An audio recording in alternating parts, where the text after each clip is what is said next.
what I tell everybody. Be selfish, draw what you want, draw what makes you happy. And then had a video go viral. Try everything. Don't limit yourself to one medium, because you may find that something else is your calling. Hello and welcome back to another episode of the Sketchwave, our weekly show where we talk all things Procreate, digital art, as we are Procreate tutors here on YouTube. And today we've got a special episode because we've got another interview episode. We are joined today by Jade. Jade is a digital artist from Colorado, from the US. And after COVID, Jade decided to start exploring her love of paper illustrations on her Instagram. And it was there where she found some super success with her Bone Gardener series, a stunning series that Jade has been selling as prints on her store. Jade, thank you so much for joining us for today's show. Yeah, thank you. Thank you so much for having me, y'all. No, I had to get you on because I stumbled across your Instagram just as a reel that was suggested. And when I saw it, I was like, I need more of this content. So I was digging deeper into your Instagram and saw that you use Procreate for a lot of the content, which we'll get on to. And just thought, well, it's a perfect match. And we want to expand on our interview series as well to have a lot more digital artists from all over the place. So talk me through the original sort of story of the business. How did it start? How did the idea come about, and so on? Yeah, so I just found myself a lot of time kind of during and after COVID, and I started to really look into entomology. I love the idea of having my own butterfly collection, but didn't necessarily want to deal with sourcing ethical bugs. And so I was like, I can just make them. I know how to use my Cricut. I know how to draw. And so I just started making my own butterflies. They were relatively popular, got them into a couple of shops, did some little gallery openings, local stuff around Colorado Springs. And from that, it just kind of continued to expand. I just mostly was doing it for myself because I thought it was fun, and posted on Instagram, but wasn't necessarily super active about it until recently. The series, which everyone will be able to see on screen with regards to the butterflies, they're like layered, stacked. So what material, is it just a paper or is it like a card that they stack on top to create that level of depth? Yeah, so it's kind of a cardstock, so slightly higher quality papers, but every color is going to be a different layer. I design all of those in Procreate as each color its own layer, so that when I transfer it into the Cricut program to cut all the layers, because no more hand cutting for me, I used to get blisters. Makes the cuts a lot easier, saves me time, saves my fingers, and it makes it to where I can turn a lot of my butterflies into DIY projects so other people can make them too. Oh, that's so cool. Well, do you sell them then on the website alongside the prints? Yeah, absolutely. They're not as popular, but I am working on updating my website. So hopefully here in the next month or so, it'll be much more user-friendly. Awesome. So I was going to ask, what's your kind of education, background? Is it in art?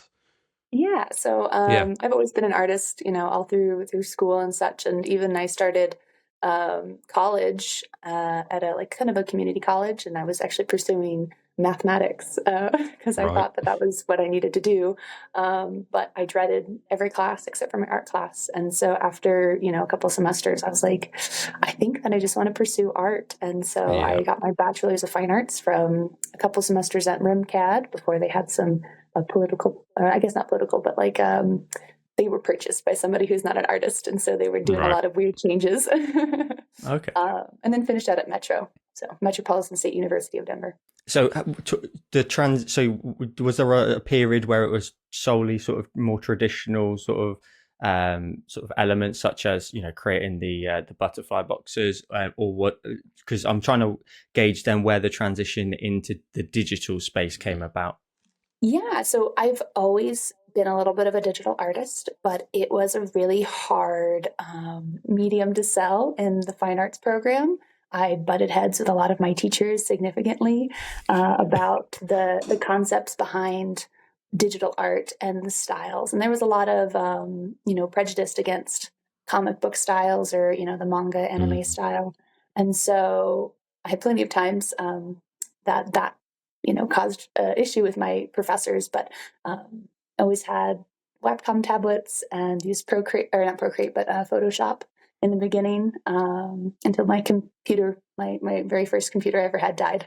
And when that happened, I decided to, rather than purchase a brand new computer, I actually invested in an iPad tablet And that's how I got into Procreate. How would you describe your style then, and how it's evolved over time? Because it's a really distinctive style. I mean, it's always nice to see artists where you could see work, future work, and you might not have encountered it before, and you can just spot it in the world and go, "Oh yeah, I know who's done that." And I think you've got that distinctive style. So, how have you arrived at your style, and how would you say it's evolved over your journey? It's definitely been a lot. Even in school, I started with hyperrealism and color pencils, and I did a lot of Hmm. watercolors. Kind of transitioned from one medium to the other due to time restraints. Watercolors fairly quick and easy compared to the hours and hours and hours it takes for hyperrealism. And then from there, I just practiced with everything I could get my hands on. I Yeah, think besides oil painting is probably the only thing I haven't done. And so I think that it's just a culmination of all of those different mediums that just kind of percolated down into what I'm creating now. Um, I specifically started I drew a couple pieces recently. I'd seen some other artists who kind of gave me a little bit of an inspiration. There's always somebody new that I'm like, oh, that's fun. I want to mm, draw something like that. Um, and I did my little crisis steer. And then from there, I did the Kelpie, which I'll show you the first one. And then from that, I was like, I would like to redesign my logo, which was my artist name is Jade Doe, which I kind of wanted to be really close to Jane Doe, just to kind of help people easily remember it. But it was a monster deer, so a deer skull with teeth. And that the very first bone gardener that I drew was my deer bone gardener. And I just really enjoyed the style, and I felt a lot of yeah. fun doing it. Always kind of enjoyed that spooky, cute aesthetic. And then the fox one came next because I'm very partial to foxes. And then that one blew up. And so I'm like, oh, well, I guess I kind of have to keep going. Sometimes the way, isn't it? The style finds you, isn't it? Once you stumble across something, it kind of becomes its own thing, and you feel duty bound to stick with it sometimes, don't you? Hmm. It's really cool. The Bone Gardener series is like you said, it's perfectly summarized as sort of spooky, cute kind of like that vibe, Yeah. and but Yeah. it's so interesting to look at because you don't really tend to see too much of that. No one never wants to sort of draw a cute cat, but then expose sort of skeletal elements of the actual cat as well, but then tie it in with some flowers. I'm quite obsessed with the series. I think it's great. I'm so interested to see where it goes in the future, like different animals that you do, whether you revisit certain animals and do them in a slightly different way. I want to sort of dig a little deeper into the workflow of it, how you Hmm. come up with the concept for the designs, because I imagine there's quite a lot of, first of all, finding like a reference image potentially of the animal itself, but also then skeletal sort of also what I'm trying to say is images of like the skeleton of those Hmm. animals, and trying to tie it in and where you expose it and where you don't. Talk me through the process of a whole design of one of the Bone Gardener series.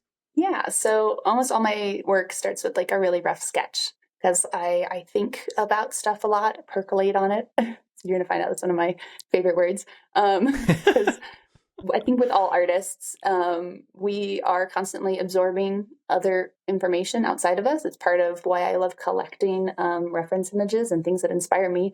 Why it was hard to kind of answer your initial question about who inspires me and where I get inspiration from. I'm like, it's constant. I'm always got it all.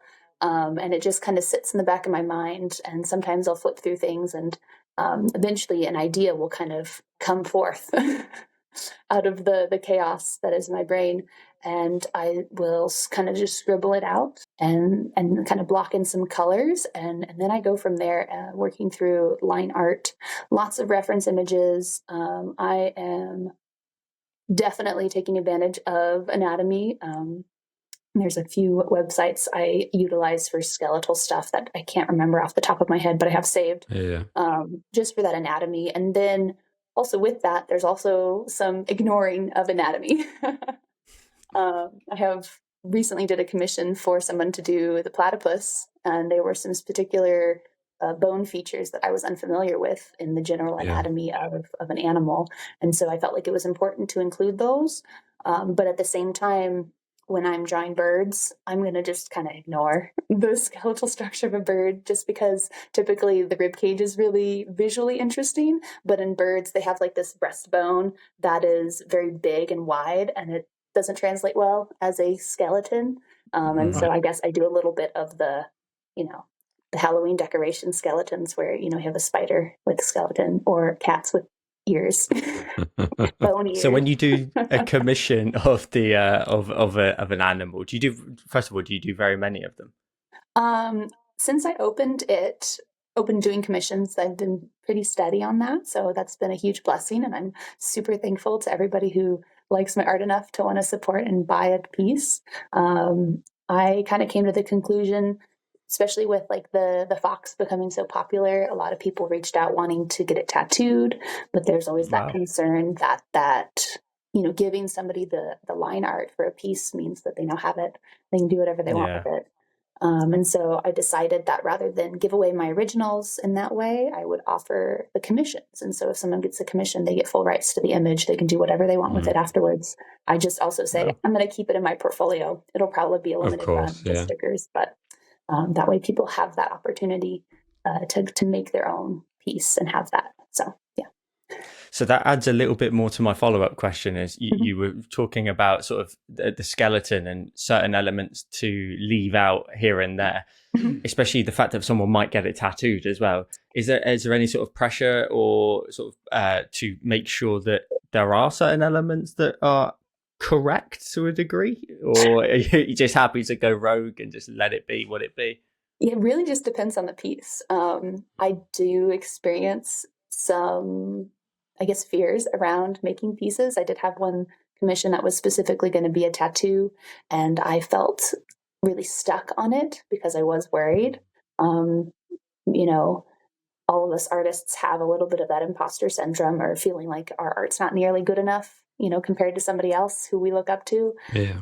And so it was scary to think, if I don't do this just right, this is going to be forever on somebody's body. Hmm. And so it's definitely a little concerning. But at the same time, I've done a bat and I just kind of wung it on some of the stuff because I was like, this is aesthetically pleasing. I know that this is not how a bat's wing is supposed to look, but it looks fun. I did an octopus and they don't have any bones. So that one was Oh just, yeah. was like winging that whole thing. I was like, I guess he's going to have an exoskeleton and he'll be spooky.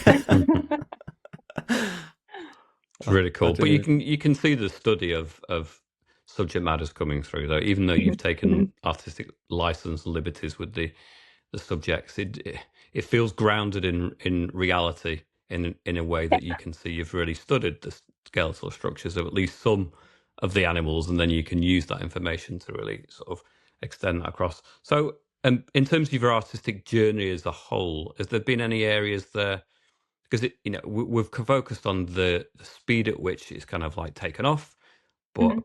is there a story before that, would you say, where there's been times of struggle and heartache where you've been trying to figure out what you should do with your interests and skills? Oh, absolutely. So it's really interesting. After graduating, rather than, I guess, necessarily go into a field where I was utilizing my artistic abilities, I actually went and started working at an animal sanctuary of all places. Animals had been another passion of mine. You can't tell from my art. And it just worked out. And so I actually spent several years not doing art. And it always felt like something was missing. And Yeah, so when I was given the opportunity to kind of step back from real life work and do more remote work, especially during COVID, and do more, just helping clients externally and not have to actually be somewhere, I was able to devote more of my time to art. But yeah. even during the time when I wasn't making stuff, I was always making something, even if it wasn't necessarily for the intention of selling it. So, did I answer your question? Or was Yeah. Yeah, no, definitely. I want to counter that though by saying, because you spoke about some of the struggles there, what would have been a highlight of your journey so far, would you say? my thesis was kind of a big turning point for me in college because I had kind of this crossroads where it's like, well, do I pursue my hyperrealistic drawings and like push that as my thesis, or do I kind of explore this interesting paper illustration stuff that I've kind of been doing? I had a series that I had done in a more simple style in college, which I called my Shadow Boy, which is the very storybook, black and white paper layered in the same way of my butterflies. And so, I eventually decided to pursue that Shadow Boy series, and it became my thesis. But the Shadow Boy series was really important to me, and I still hold it really dear to my heart. And I hope at some point I can find the time to actually turn it into a children's book. But I would love it to be like a pop-up book with very kinetic, moving pieces and things. But so that's a big endeavor. But that would be a really big highlight for me, was to pursue that field, which then eventually brought me to my butterflies. So, in terms of your approach now, how do you typically sort of kick off? What tools do you turn to first? Is it pencil and paper, or in terms of the digital, is it the iPad with Procreate? Is that your first place when you're actually starting? Yeah. Yeah. I've always been terrified of a blank sheet of paper. It's really scary to me.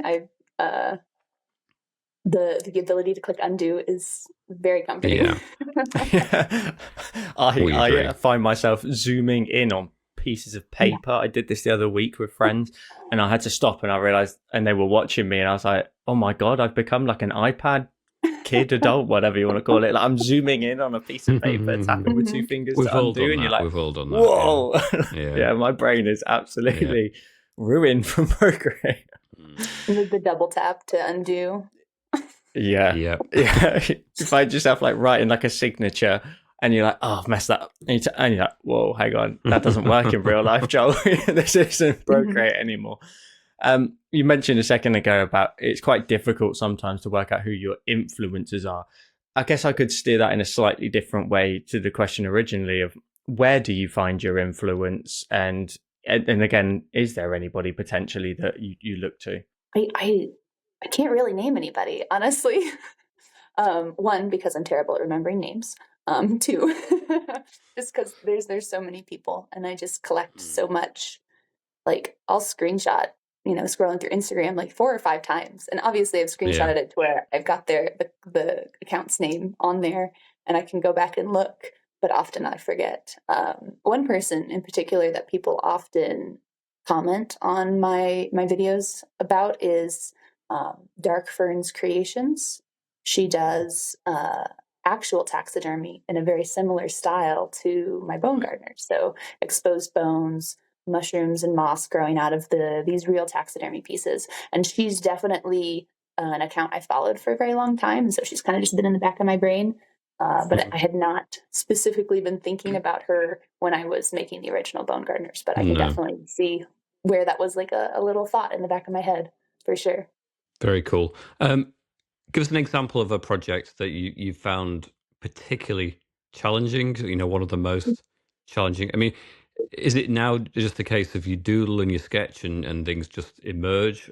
Or has there been projects where you've really had maybe a preconception of what you had to do, either through commission or a plan of your own?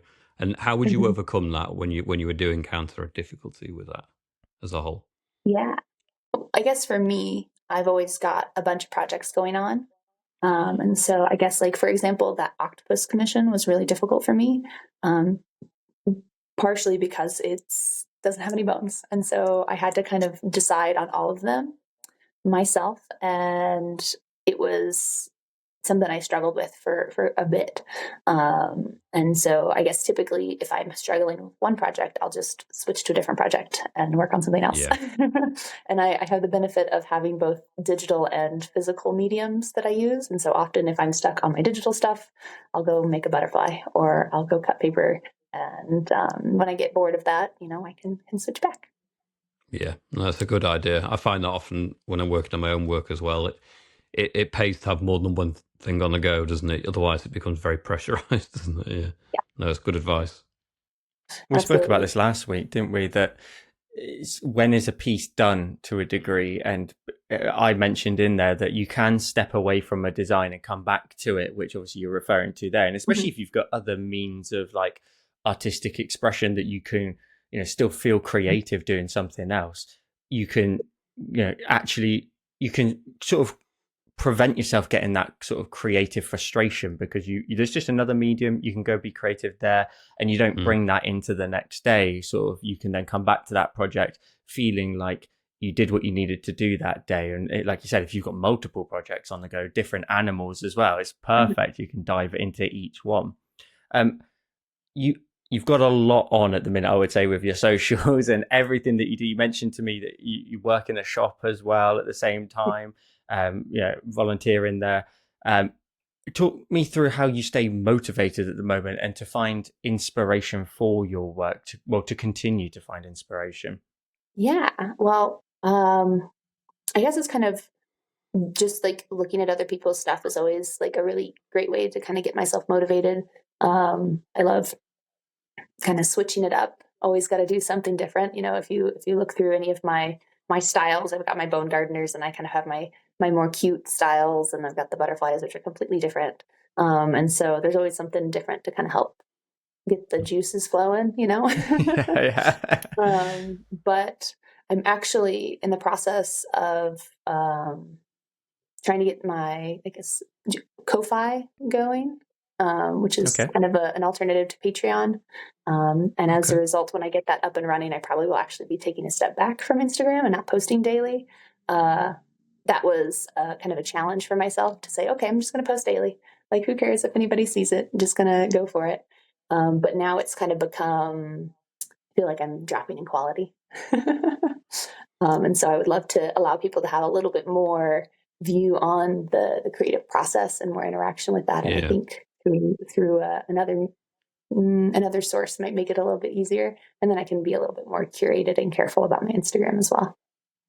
I think one thing to touch on is that, like, content creation as a whole it's a whole job. Like, to think of, if you're posting daily, which to me makes me want to just, it makes me feel uneasy posting every day. I would not want to deal with that, the pressure of that, because it's the curation of content every single day. What are you going to do? Do you want to reuse something potentially you've already done before in terms of a previous project, but you're posting it, say, 2 weeks later? And even those, because I mentioned that because I've seen that you sometimes will revisit a project but display it in a slightly different way, and the content like that, that there's a lot of pressure, and daily is just immense. And you mentioned about in your opinion, the content slipping.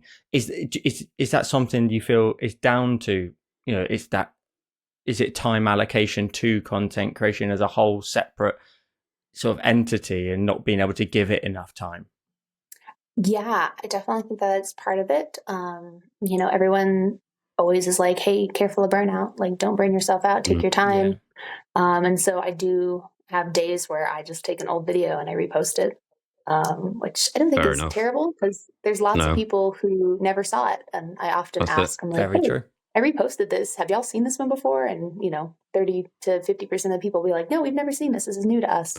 And so that's a nice way to kind of get around it and not feel like I'm cheating. I think we tend to imagine the one or two individuals that have followed our careers right from the very start and will feel cheated if there's any repetition. But the truth is, the vast majority of people that follow all of us are probably not in that category, are they?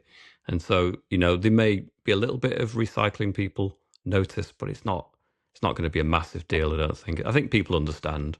I think most people are supportive when they follow, an artist that they appreciate. So, well, we post weekly on our YouTube channels, and we post once, and that video just gets chucked into the library and it's never seen again. And I used to do like throwback, like TikTok kind of reels and whatnot on Instagram, TikTok, and everywhere, to just highlight a video that was maybe released a few months ago or even years ago, because it's still good content. It's just lost now, completely lost in the library of the content we create. And it is kind of sad that, I guess, maybe our mentalities to a degree think that, we need to keep moving to the next thing and the next thing, and whether or not that's been something through social media that we feel that, got to keep it going, got to create something new, when there is a lot of content, like you say, that people haven't seen before as well.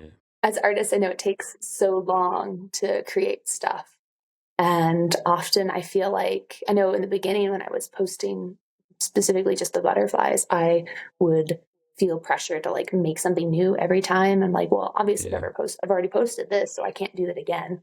But that's Yeah. really not the case. And so I feel like utilizing reels is significantly easier for me when making content because it's 6 to 10 seconds. I try not to make them longer than that. And hopefully it doesn't take me very long to just like be like, oh, I did a thing. It's all good. Yeah. So in terms of social media, it's clearly been an important part of your trajectory, as your career. Um, how does it affect you kind of in the future, do you think? I mean, in terms of like, the work that you produce, and your kind of plans around using social media, how has that experience been, first of all? I mean, there's been a lot of positives, certainly. We talked about the pressure of posting daily now, self-imposed pressure, albeit, but still, once you start that ball rolling, it's hard to get off the conveyor belt, isn't it? Mixed metaphors, but what's your overall experience been about social media? What's your takeaways, and how do you see that directing your work in the future? Yeah, I guess one of my biggest passions, and while I was getting my bachelor's of fine arts, I was actually double majoring as an educator as well. And at the time, I was a little too young, and I was scared by the idea of being responsible for other people's children. So I kind of never finished that. But I've always loved the idea of being able to give people the little push that they need to hopefully make their own art as well. It's part of why I make my DIY butterflies, because I love making art. And if I can share that love and that enjoyment Yeah, with somebody else, I'm delighted. And so I hope that this community that I'm building, that everyone's building with me, will be able to come together and hopefully learn stuff too. So part of my desire to start a Ko-Fi kind of subscription based stuff is to actually have classes and have art very cool. critiques and have people come Yeah. and bring their pieces and say, let's learn something, let's talk about it, and hopefully I can help people who don't necessarily feel like they want to pursue it 100%, but they wouldn't mind doing a little bit with me. So would that be That's so cool. people following your style and tutorials that you've laid out, or would it be coaching them on their journey a little bit more? Coaching on their journey. Yeah, I'm always cool. inspired when people, and honored when people are like, "Oh, I'd love to draw this in my draw this or copy this," and I have people reach Yeah, out about that, and I'm like, I encourage you to do it in your style. yeah. Try it your way. I'm happy that I inspired you, but don't just copy, because I'm sure that you have something amazing in you that you just need a little help to get out, and that's okay. I love that. Because we were saying about the trajectory of your Instagram, for example, you sent us some screenshots. April 26th, 2024, sitting at 2,000 followers on Yeah. Instagram. And then only 2 months later, June 22nd, you're sitting at a whopping 32,000. So Mhm. 30,000 followers in 2 months. There is a dopamine thing, isn't there? You're going to get a lot of a buzz out of that. And also just being seen as well, just having Mhm. your artwork seen by so many people. Talk me through that experience of that growth. It was insane. I was Yeah. completely overwhelmed and very underprepared. So I was just trying to tread water the whole time, just trying to keep up. I tried to respond to every person that commented on things, and I tried to go interact with everybody. But yeah, mid-April is when I started posting daily, and then I had a video go viral. I think like either like the very end of April or the beginning of May, and things just kept snowballing. So I am merely trying to keep up with the wave. It's so amazing though, because we live in this with social media, a space where you just need something to do well, something will catch people's attention, and before you know it, it opens up doors into other things. Like you said, opening up like a subscription to your teaching as well, like as a future idea. Like all of these doors then get opened as a result, and it is amazing how it does snowball. But it when it is snowballing, you're like, how do I stay on this and make sure it goes in the right direction? I don't hit a tree on my Running way down. downhill, hoping you don't trip. Exactly. It's so awesome to see. I remember back, because I had a post do very well, but it got picked up by a large Instagram account and they reposted it, and it was a similar situation. So I can completely kind of relate. And I remember in one night, I had to turn my phone off because it was constantly vibrating, because I got like 7,000 subscribers in one night, followers in one night, and it just kept going and going. And then the next day and the next day, I was like, this has got to stop. But you're like, wow, okay, where does this now take me? Where can I go from there? It's so cool to see. How do you, with that then, I imagine that I'd like to know, does it affect your mental in a certain way where it emphasizes certain things? For example, creative block and periods of low inspiration. That can be a tricky thing, whether or not you've got social pressure anyway to deal with. How would you say that you try to deal with the creative block? Do you separate it? Like, do you feel any pressure from the socials as well now? Or is it solely just yourself? Well, it's definitely there. But at the same time, I have always been a selfish artist. That's what I tell everybody: be selfish, draw what you want, draw what makes you happy. And 100%. so almost everything I've made is because I wanted to make it. And that really helps. And so luckily, I don't necessarily feel too much pressure in that aspect. And I try to just not allow any negativity or hate, So almost everything has always been positive, and it's always just kind of been switching it up. If I get stuck, keep going. People love it. Repost old stuff. Like, just take my time and do it at my pace, and that's okay. Because one of my account rules is no drama, no hate, no fighting. Like, don't start any beef, and nobody's entitled to my time. I want to be here for everybody, but also I got to have my own personal boundaries and kind of protect my own mental health in that case. So I think I've been doing a good job.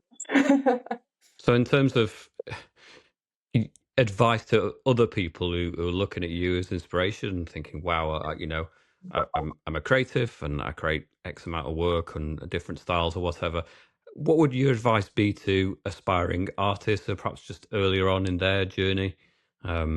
What would you be you've already touched on it there in terms of just being selfish and sticking to your own style and pursuing that. But more broadly, what would your advice be to perhaps someone quite young and thinking that they'd like to emulate something like the journey that you've been on? What would your advice be for someone in that position? Yeah. Try everything. Don't limit yourself to one medium, because you may find that something else is your calling and is perfect for you, even if it doesn't necessarily fit with what you idolize, as well as learn the basics. Like, I know it always sounds really silly, but I've come to recognize, I've had several people recently reach out and say, hey, can you help me critique this and kind of help guide me to make this better? And I started to recognize that I internalized a lot of my understanding and learning from school, and I don't think about it anymore. But people who didn't go through classes about theory and things like that don't necessarily think about, negative space versus positive space, rule of thirds, color theory. And I'm sure to us artists, it sounds a little like, oh yeah, of course. But some people don't even recognize those terms or haven't really thought about them. So learn the basics, try lots of stuff, mess up, which make mistakes. So. One thing I would like to just add on is where other than obviously you mentioned about setting up, say, like a subscription platform, where else do you think that you want to take this? What's your future plans, or even just future ideas for where you want to take it next? I tend not to think too far ahead. I'll scare myself a little bit, and if I take too big of a bite and I stumble, I get really discouraged. So I try to take real small bites. And so right now, those small bites are Ko-Fi, classes, website. And maybe one day publishing books, but children's books. But for now, I'm quite happy, and I feel very honored and blessed that I have been, kind of gifted this opportunity from all these people who are like, "Hey, you're cool," and I'm like, what are you doing in here? How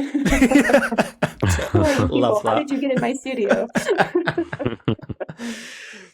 One question I ask everybody who comes on the show, and we're going to cue the dramatic music, is if you could only use one brush for the rest of time in Procreate, what brush would it be and why?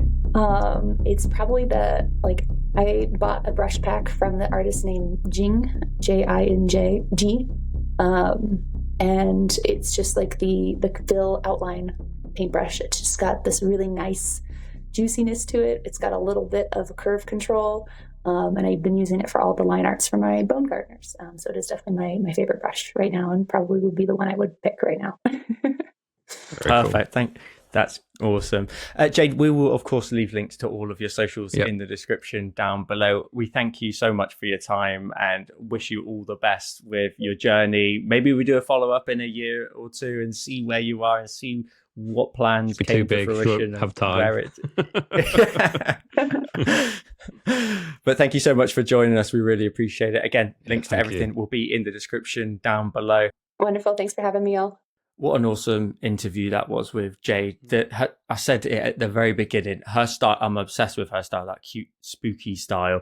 I think, I don't know how you feel, but I just always love hearing people's stories. There's so many different sort of avenues into digital art, not just digital art, traditional as well, whether it's for like different forms of education and the roots in there as well, to how you can get somewhere. We've previously mentioned that me and you are, we've gone down different routes, whereas yours was very much like traditional in a sense of like education and the route through there, whereas mine was being a bit more self-taught. Is that there are routes into here, and also the fact that you can have one video do so well and it just absolutely take off and turn into a business as well. I think her discussion about social media as well is something that I think should be inspiring to other people who want to start these businesses in the digital art space, but also understand it is tough. Like, it's tough to curate content all the time. And she's really good at what she does. For example, I've seen TikToks, reels and videos from her where it's 1 minute to midnight in terms of on screen and in the text on screen. It's like when you haven't yet thought of an idea and it's just her banging on her phone screen, but it's content. It's just made something for the day. And, I think also to be aware of how much it takes, from your week and your energy just to keep everything going and keep that snowball going as well. What takeaways did you have from that? I just found it inspiring, really. I think that, I do the YouTube and the tutorials every week, and I'm keeping my hand in and being creative, but then it really makes me think, I want to do more of the passion projects, the stuff that she sort of put it, like, you do just for selfish motivation, just because you enjoy doing it.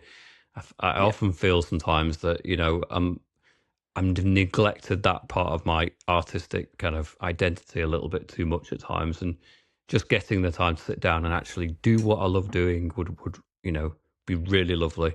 And it's always impressive when you see someone who's just stumbled across, their own little niche, their own little corner, that they found something they love, and then that has caught the wind and given them some momentum just off base what they love. And we do that to a certain extent, and there's no doubt that we bring our styles into our tutorials. We do bring an element of us into that, but it's not quite the same as, if nobody was watching and it weren't a tutorial, our work probably might be quite different. And so I find it inspiring to see that she's carved a path doing purely what she loves doing and is passionate about. But also the work is really cool. You can see the training there, the kind of the observational work that's gone in. Even though it's a cutesy style, it's not just cutesy. It's not simplistic. Well, it's simplified, but there's a grit there, and there's a kind of true to life sense about it that only comes through close observation. I think you can't, although she says that she makes some artistic license decisions there, adding to skeletons to creatures that shouldn't have skeletons, but it's grounded in reality, and and that's clear to see through the observational work.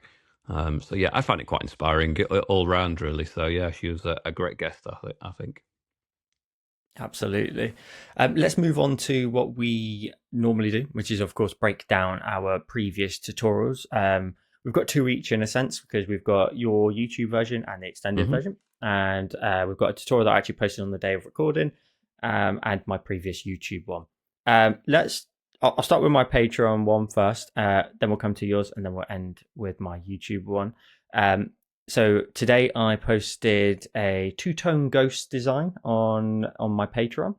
I've been enjoying ghosts at the minute, and the sort of concept of the sheet over the top of the ghost, and just using the soft airbrush to create the flow of the bed sheet over the top of the ghost, and all of the creases in the material as it drags onto the floor, and with a certain crease you can show kind of movement of the ghost going in a certain direction, so sort of trailing the bed sheet behind it almost. I had fun with this one because it's a two-tone design. I always love it when there's like two light sources, one slightly in front of the subject, one slightly to the rear of them, and then you can use those colors to kind of bounce and really sort of create that sort of defining outline almost of the ghost. But I had fun with this one, especially like in the sleeves, just like if the ghost is raising its arms up into the air, the creases of the ghost that run down from the bed sheet. I actually have another ghost tutorial that comes out on YouTube next week, which we'll obviously look at in next week's episode. So at the minute, I'm very much, I'm going through a bit of a phase where if I'm enjoying the style I'm doing, I'm going to do it again. And because I've come to realize forcing yourself in a way to let go of something week after week. So draw that one thing, especially when I tried to create a lot of diversity in terms of subjects or whatever it may be in styles, and then also the techniques involved to create it, that sometimes I don't want to let go of those techniques so quickly and just move on to the next thing, because I want to enjoy it. I want to try it again, even and try my deeper hand at it and learn from it. Exactly. And that's what I've done with the YouTube version that comes out next week. This is very much essentially like a sister tutorial to what will come out. And I wanted to carry on. And it's the same with my YouTube one that we'll touch on in a second. There's another version that comes out on Patreon later on in the month, but it's a very similar style, similar palette. In fact, it was a duplicate of the palette, and with some tweaks in there. So yeah, I find myself not wanting to let go of it. I don't want to dispose of those techniques and styles so quickly and then come back to them in a few months where maybe the flow of them has left me a little bit and I'm not comfortable with it as much as I was in the moment. For example, I drew a tutorial for Patreon, and then I've gone ahead and done another version of it, which is the one I alluded to last week, which comes out. I've pushed it all the way into January because I don't want it to sit too close to the other one, but also I want to obviously enjoy the festive period. But pushing it way to January, it means that I can do it again in that same style and not lose it in the moment. But it's actually helping me because I'm in the flow of that style, and I can make sure that in the second recording in the same week, I'm curating two pieces of content. Yeah. So I had fun with this two-tone ghost. I always love it. I really like the candle, almost like a candle light on the back side of that cute little ghost there. It's a really nice, warm sort of secondary light source there. I think it really enhances it. It's the making of the image, I think, that second light source. It really makes it, really work well. I imagine it like a little candle light off canvas anyway. I don't know whether that's what you had in mind, but it looks great. Well, talking of candles, let's move to your YouTube tutorial. And I dropped a comment on this saying I'm not going to repeat it, but but this is absolutely awesome. Talk us through this tutorial. Well, thank you. Yeah, I do think I probably will do a pumpkin face. Maybe it might be a bit late by the time I get around to doing it. We tend to think, what's the longevity going to be with some of these tutorials? And if I do a pumpkin a week before Halloween, well, it's got a week to exist and then it'll just die a death. But I want to do something that had that Halloween face to it, but also maybe mix it with a kind of a candle look that's a bit more universal and would last a bit longer. Probably not. It'll probably die a death as soon as we hit the 1st of November. But yeah, I just really wanted to go for kind of realism, as well as that kind of combination of realism and a kind of cutesy pumpkin, very crude kind of carved face on it. And then just, put it in. I like to create environments where it's super blurred out in the background, with just enough crispness and clarity on a couple of elements just to give that kind of camera-like depth of field. So yeah, I enjoyed doing this one. It took me longer than I thought it was going to do in the recording. It's often the way. I think, oh yeah, that'll be a simple idea, and then yeah, it inevitably ends up being longer. But yeah, I really enjoyed it, and it seems to have gone down quite well. People seem to be enjoying it. I've seen various different iterations of it, some cute, more sinister in other ones, but yeah, it's nice to see other people's versions of it, which has been really satisfying.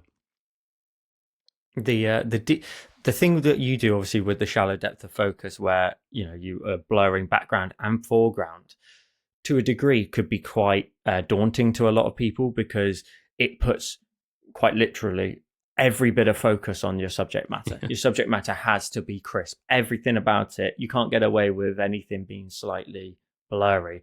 And I think that's why I really love this one quite so much, because everywhere I look on the candle, there's something that I didn't see the last time. And then I'm looking at it, looking at the textures involved. For example, I'm looking at the right eye, just to the underside of it. And there's some very light kind of white, kind of grey marking on it. And like, it's these subtle extra additions. And I think more so, what would you refer to as the black that's growing around the candle? Would you say that's like a growth of some sort, or is it like a material? It's like, I guess it's like hair, but I mean, initially it Yeah. was kind of like you get like fake cobwebs that isn't obviously real cobwebs, and it's this kind of fibrous thing, but then it just evolved into like hair that's wrapped around it. Yeah, and it's almost like tendrils and things that's growing almost. So yeah, I mean, it's some kind of creation, some kind of mixture of all of those elements. But yeah, certainly when you think about fake cobwebs, they have a more of a cotton-like kind of fabricness to them, but then also Mm. for it to be hair-like as well is creepy in its own way. So yeah, But it's the fact that when I look at that, every element of it is detailed, and then I can even see by zooming in that we've got, I'd imagine, is some sort of additional brush where you've dropped it to a really small size to create some very fine lines that are running all over the face and the candle. Again, it's just like every element, there's something going on in the candle, whether it's the lighting in the top left, it's like on the near side to us, but it's glowing through. Obviously, the actual pumpkin face itself in there, but then again, the hair and the lighting involved in there. I think it's one of my favorites, if not the most favorite that I've seen. And thank you. this is what I keep saying about your playlists. If you need to make a playlist, because this, alongside the pumpkin from last year and the rest on your I channel, think I've done people that are going now. to just look at Yeah. that catalog and just like absolutely love it. Like it's so good. And talk me through Thank the you. extended version as well, and the additions that you made in here. Yeah, it's subtle. I didn't want to. I felt like the elements were pretty much working. I didn't want to create something, especially in terms of that depth of field. I don't want to add too much clarity to the background. I wanted to add an element. So we've got like falling up full leaves, autumn leaves, um, just to create a little bit of sense of something for the background. But then the other major element was the kind of low lying, subtle mist that's wrapping around and just sort of gently kind of meandering into the scene and in and out of around the area below at the bottom of the candle. I've done this on the pumpkin design. There was a similar kind of theme. We did kind of like the one from last year, the one we featured on last week's show, where we had this fog and mist that was creeping along the ground, and I think I just wanted to touch on that again, but just in an even more subtle way, really. So it's not strongly lit; it's very much more in kind of like the shadow.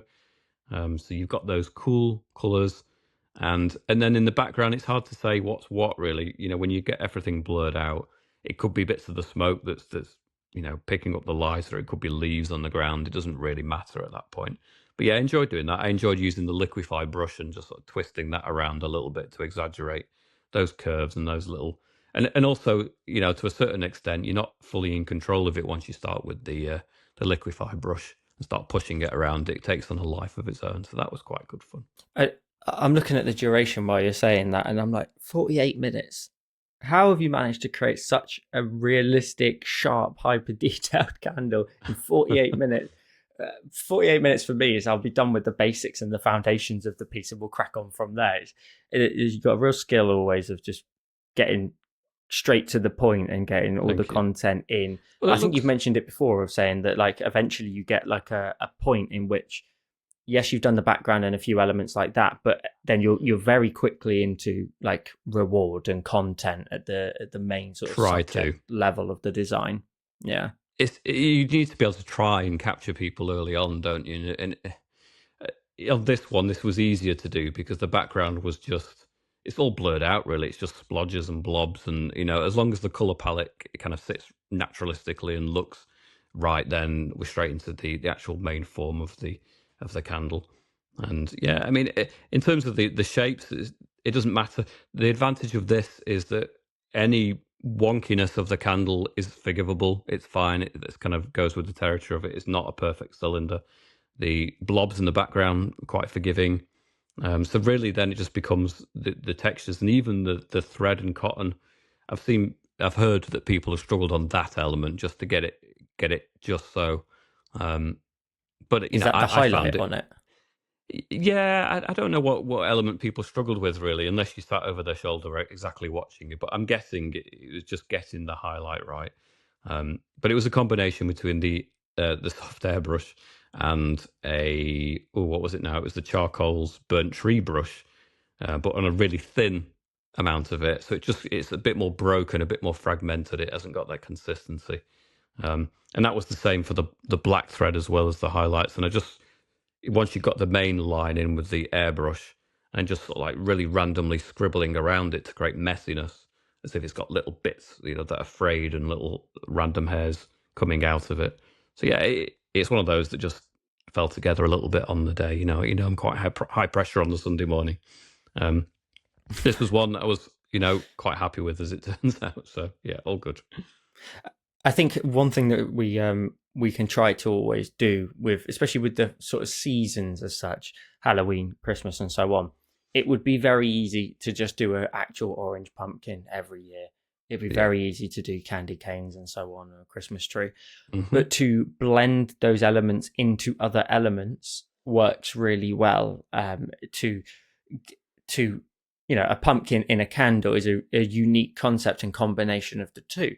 And it's like certain elements of like a skull and pumpkin that I featured last week on the show. Yeah. And actually sort of nicely moves to my tutorial that I did on YouTube, where it's a landscape, but there is an integrated crow, which a crow a lot of the time has, relations in a way to Halloween and that kind of creepy. Yeah. There's always a crow in the background of a scene squawking, and that gives it that kind of spooky vibe. And again, like I was saying, to integrate things into maybe your normal format, such as a landscape, and also make it Halloween themed, it nicely, I think, accommodates for a lot of people, but also combining things keeps it more fresh. It keeps it original, keeps you coming up with new ideas and new directions to take it in. Because no doubt it could then inspire the year after and the year after to go, okay, well, last year I did this.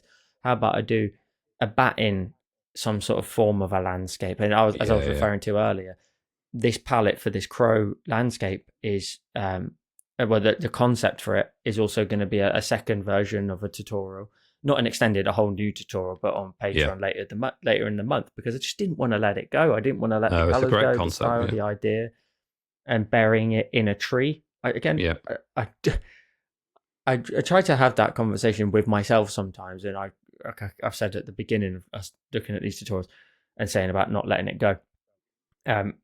I think sometimes we have to, and as Jade was saying, be selfish. I want to still enjoy this style for a bit longer. I'm going to do it again, and I'm sure the audience will still like it anyway, but being selfish to enjoy it. That's the beauty of Patreon as well, isn't it? Is that you can, you don't have to worry about an algorithm, of people saying, I'm not clicking on it, because if it's got extra value on it, it doesn't matter whether it gets the same number of people clicking on it. It's extra content on Patreon, and the chances are people are signed up there because they want extra content. They're more likely to click through and watch it and get the value out of it. It's a different consideration, isn't there, sometimes between posting on YouTube and there is on Patreon. You don't have to worry quite as much about Patreon. Not to say that it doesn't matter, but the algorithms don't dictate to you in quite the same way, do they? Yeah, it's a very different audience. It's like they're there for you, like they are Yeah. there for the content you create. And yeah, sometimes you get feedback and say, "Oh, this is actually isn't for me. Like it's too much," or alongside YouTube as well. And I totally get that. But they are there for you, Yeah. all the time, no matter what you want to curate. And like we were saying in a previous episode, if you're ill, they will understand. They are your I'm not trying to take away from people that just subscribe to our YouTube, but like they're the ones that, of course, want to take their support to the next level. They want Yeah. content from you. They essentially want everything that you're creating in their email box, and so I'm looking forward to them seeing the other version of this. Before we But move in on, this I just want tutorial, to say I've not given it any appreciation or got a chance to really say how much I think the color palette is beautiful on that. I really love the clouds. I think there's a thank real you. moodiness to that. And uh, uh, uh, dare I ask what brush you use for the cloud? Is it in recent memory? I know it's always the question See, you I'm hate ready me this asking, week. but I'm ready. It's the go on. Dove Lake brush. I always use it for Okay, clouds. It's the Dove Lake and the clouds brush as well. right. So yeah, just I think Dove Lake normally gets used on the edges to smudge, and then it's just the clouds brush with a light opacity just to build up the Yeah, darker tones, because the background there is split up into three elements. Just the actual background gradient, then some light grey, and then layering that on more specifically with harder pressure to build up actual clouds. Similarly to other tutorials that I've done in the rolling hills in the background, I've used the Evolve brush to create that kind of tree line effect in the background and bringing that closer towards us to create all the different layers to it. And this is very much, I think it's important to understand as a listener how we don't tend to steer differently to week after week from our previous one. For example, I'll carry on. The tree is using the twig brush. I love the twig brush at the minute for curating the curves, the twists, the pivots in a tree and how it's grown in different directions. I've got a spiral there on the bottom right, how it's growing from the right to the left. It's twisted round on itself, exposing the yeah. roots in there as well. The leatherwood brush in the ground as well to create just a little bit of texture. And again, I want to reiterate that I think sometimes potentially some people's perceptions are that week after, not week after week, but as you're drawing something, you should be doing something, use different brushes, just use something different. But that's not the point. The subject matter can be slightly different. You can go in a moodier direction or a misty direction or a sunny day, if you're doing landscapes like we do most of the time. That you know you want to remember and build up the tools that you've got available to you. If you wouldn't start a painting with a different paintbrush just because you used the paintbrush that you used last time. No, You wouldn't go no. out and buy a brand new one. You'd Yeah, always reuse them and learn how to use them in a certain way and a skill of using them. And yeah. especially with Procreate, there's more to it. There's pressure sensitivity to them. There is the scale and how that texture. You're very good at laying, sort of spacing them out as well and finding different ways to utilize them. So, you mentioned earlier about was it the brush that you used for the hair, which was the charcoal burnt tree Yeah, brush? yeah, yeah, Um, I use that on the side of mountains, but in a much larger size because that yeah, scattered yeah. kind of effect to it gives you that nice sort of snowy texture to I the think side of a mountain. I think reusing brushes makes absolute sense. I mean, the only reason to switch them around is that if you're dissatisfied with the overall effect that it's given you, and you want to find something that could improve upon it, then fine, try out new things. But just for the sake of trying out new things, it doesn't make a lot of sense. If you've got a Mm. brush that does the job and looks good, it would be silly to just out of just trying to create novelty, use different brushes and perhaps not get the same and as an effective look out of it. I think if something works and it does the job, then really that's the best tool to use. It's only when things are not quite looking how you want and you feel that you could make a better job using a different tool, then it's worth adapting and amending that tool set. Absolutely. And I've seen people share this as well on like their socials, and they Mm. share it, and their followers are in the comments going, "I see a crow," and I'm like, "Yes, I love that," because they're Yeah, playing the game. We spoke to Flo about it last week, and maybe to a degree we could start to integrate that kind of concept of there's something else after just curating the design and something like this. I think I even mentioned it in the tutorial of saying like when you share this, share it and say that there's a hidden element and let people work it Yeah. out, or don't and let people see what they see. But I've loved seeing people say that, oh, I see the hidden element. Now, don't get me wrong, there are certain elements of this tree and the branches, how they're falling, that are a little bit unnatural and maybe a little too dense in certain areas, etc. Of course. But we're taking an artistic liberty, I guess. But You I think try to get stands away as a with what you can landscape, do. though. I think it stands as a landscape, even without the crow. It's a beautiful image. It's a beautiful landscape, and then it has a whole nother dimension once you realise the crow was there. The crow is there, but without noticing the crow, you could still appreciate it for its beauty. I think it's just it's got another level at that point, isn't it? And I think you showed it to me, and you clued me in that there was something right from the outset a week or so ago. So I don't know how quick I would have been to have noticed the crow had you not pointed it out and presented it in such a way. I think I might have done, but I'll never know now. You've robbed me of that opportunity. Never mind. I did test this on one of my moderators. I sent her the image, and I said, "What do you see when you look at this?" And the crow didn't come up. I mentioned it, and then it was that. Oh yes. So then I'm then thinking, Christ, have I done a good enough job of making this crow obvious enough? Yeah.